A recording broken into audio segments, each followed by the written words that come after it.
warahmatullahi wabarakatuh. Welcome back Abdinasir Fitness ama Abdinasir sida u taqaanid. Maanta waxaan idin soo jeedinayaa cashir ka duwan cashirka hore ama program ka duwan programka hore. Programku wuxuu khusaynayaa kaliya dadka caatada ah. Waxa aad iyo aad iga soo codsaday dhalinyarada u baahan cayil ama dhalinyarada ku cusub jimka iyo dhisideeda. Marka programkan waa program mar walba ka caawinayo in aad jimka waxaysid. Jimka marka aad ku cusub tahay waxa lagaaga baahan yahay baa waxay tahay saddexdan qodob. saddexdan qodob weeyaan. Hadda mid ku horeeya soo qaadanayna wuxuu noqonayaa waa maxay oo looga baahan yahay qofku marka uu yahay qof ku cusub. Qofka jimka ku cusub marka uu yahay waa midkan. Kana lagaaga baahan yahay.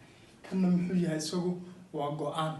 Qofku waa in uu yeesho go'aan kaliya mataqaanaa isagu gooni waa in uu qofku u bilaabin saaxiibkaada jim sameynaya saaxiibka samee dhalinyarada asxaabtaada jim sameynaysa jim samee waa in uu qofku u bilaabin waxaas.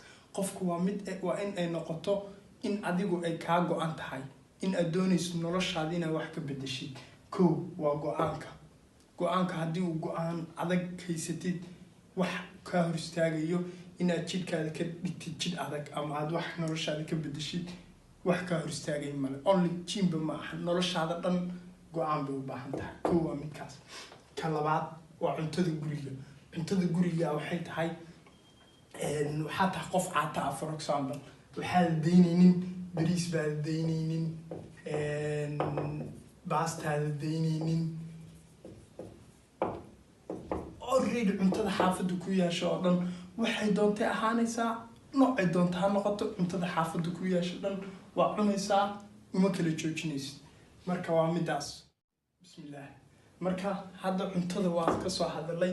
Cuntada waa inay tahay kaliya cuntada aad u baahan tahay waxay tahay bariis baasto cuntada xaafadda laga cuno dhan waa u baahan tahay. Ma u aabiyeelaysid cuntadana waxa cuntadana fat ku jira cuntadana protein ku jira. Inkastoo aad iyo aad ay u fiican tahay eega ukunta iyo shiklinka oo laabta ama brostiga midka u taqaanida aad iyo aad kugu muhiimsan. Shiklinka oo brostiga iyo ukunta iyo kalluunka way fiicanta waa waxa kugu fiican laakiin qof hilib rabaata in isku dar hilib maadaama isku daraysid waxa u baahan tahay cunto kasta inaad cuntid. waxa ku soo haray qodobka saddexaad sameynta jimka ku soo haray. Sameynta jimka waa in uu noqdo program khaas ah inaad leedahay ama program ku qorshaysan. For example maanta waa imanayaa hal saac ay bad baahaysta ama 2 saac qof shaqo ka imaado iskuul ka imaaday baa inaad jim bir kasta sameeyo looma baahno. maalin kasta focuska waxaa saarayaa meel. Bismillah. xaggan waxa weeyaan sidii aan ku sheegayay ama hadda aan kaaga soo faalooday jimtu waxay u baahan tahay qorsheyn iyo qaabeyn. afartaan iyaduna waa 5 qaybood.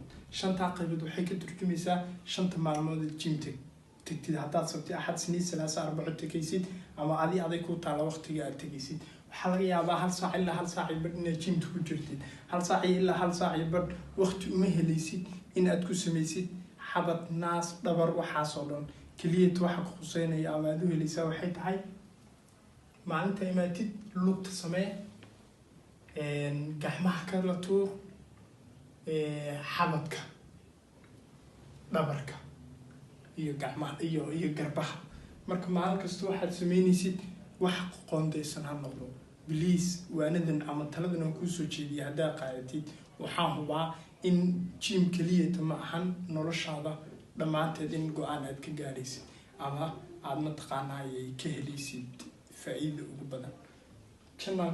channelkan markuu ku caawiyo waxaad sameynaysaa like subscribe iyo share si asxaabtaada kale ama dhalinyarada kale asxaabtaada ay uga faa'iideystaan.